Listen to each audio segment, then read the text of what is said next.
Want smoother visuals on your Element Xumo TV? Here's how to enable 120 Hz. First, ensure your TV has an HDMI 2.1 port. This is crucial for 4K 120 Hz. Connect your device like a PS5 or Xbox Series X to this port. Navigate to Settings Inputs HDMI and set the HDMI signal format to auto or 120 Hz if available. Note that older Xumo models from 2022-2023 might be limited to 60 Hz unless using specific workarounds.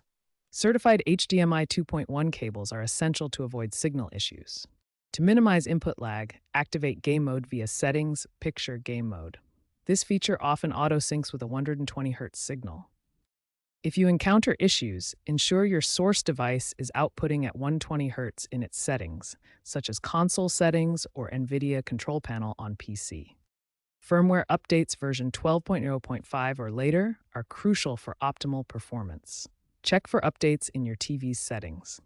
Remember, using the wrong HDMI cable can cause problems. Ensure compatibility for 120 Hz signals. If problems persist, visit Reddit's Element TV for community help. Game mode reduces latency below 10 milliseconds for smooth gameplay.